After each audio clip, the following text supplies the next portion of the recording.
Welcome to the channel অপরাজিতা। জেনে রাখুন বাচ্চাদের মাথা ব্যথা সম্পর্কে। আজকের আলোচনার বিষয় বাচ্চাদের মাথা ব্যথা। বড়দের ক্ষেত্রে মাথা ব্যথার যে কারণগুলো প্রযোজ্য, বাচ্চাদের ক্ষেত্রেও মোটামুটি একই কারণ থাকে। অনেকে আবার পরিবারের কারো মাথা ব্যথার সমস্যা থাকলে বাচ্চার মধ্যে এই সমস্যা দেখা দেয়। বিশেষজ্ঞরা মনে করেন যে কেমিক্যাল বা ব্লাড ভেসেল কোনো পরিবর্তন হলে ব্রেনের কাছে তা পেইন সিগন্যাল হিসেবে পৌঁছে যায় এবং মাথা ব্যথার মাধ্যমে প্রকাশ পায়। মাথা ব্যথার কারণ: 1. Viral infection. সাইনোসাইটিস থেকেও মাথা ব্যথা হয়। ঠান্ডা লাগলে, প্রচণ্ড সর্দি কাশি হলেও মাথা ব্যথা হতে পারে। 2. সাইকোলজিক্যাল সমস্যা থেকেও মাথা ব্যথা হতে পারে। স্ট্রেস, পড়াশোনার অত্যাধিক চাপ থেকেও বাচ্চাদের মাথা ব্যথা হয়।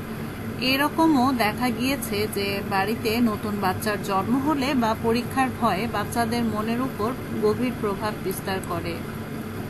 তার এই মানসিক সমস্যা কথা বলতে পারে না এবং ওই সমস্যাগুলো শারীরিক উপসর্গ হিসেবে প্রকাশ পায়। মাথা ব্যথা তেমনই এক উপসর্গ হতে পারে। তাছাড়া চোখের সমস্যা তো আছেই। সাধারণত প্রথম বই পড়তে, ক্লাসে, বোর্ডে দেখতে অসুবিধা হয়। এরপর থেকেও মাথা ব্যথা শুরু হতে পারে। এছাড়াও আরও কয়েকটি কারণে মাথা ব্যথা হতে পারে। 3. কোনো বিশেষ ওষুধ খেলে ঘুম কম হলে। 4. ঠিকমতো খাওয়া দাওয়া না করলে। 5. মাথা ব্যথায় ছোটোখাটো চোট পেলে। 6. দীর্ঘদিন কম্পিউটারে কাজ করলে বা টিভি দেখলে। 7. অতিরিক্ত মাত্রায় চা, কফি, সোডা খেলে। মাইগ্রেন: বড়দের মতো বাচ্চাদের মধ্যেও মাইগ্রেন হওয়ার সমস্যা অনেকটাই সম্ভব। একেবারেই অবহেলা করা ঠিক নয়। মাইগ্রেনের মাথা ব্যথা সাধারণত মাথার একপাশে হয়ে থাকে। পরিবারে কারো মাইগ্রেন থাকলে বাচ্চাদের মাইগ্রেন হওয়ার সম্ভাবনা বেড়ে যায়।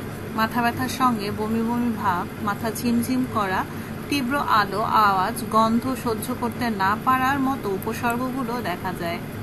চিকিৎসা: সাধারণত মাথা ব্যথায় তাৎক্ষণিক আরামের জন্য পেইন কিলার বা অ্যানালজেসিক দেওয়া হয়। বাম মালিশও করা যেতে পারে। তবে সব থেকে জরুরি মাথা ব্যথার কারণটা অনুধাবন করা, সেই বুঝে সঠিক চিকিৎসা করা। ডাক্তারেরা অনেক সময় বাবা মায়েদের বাচ্চাদের একটা হেডেক ডায়েরি মেইনটেইন করতে বলেন, যাতে ফলো আপ করতে সুবিধা হয়। আর নতুন ভিডিও পেতে আমাদের সাথেই থাকুন। Please like, share and comment hour video. ধন্যবাদ।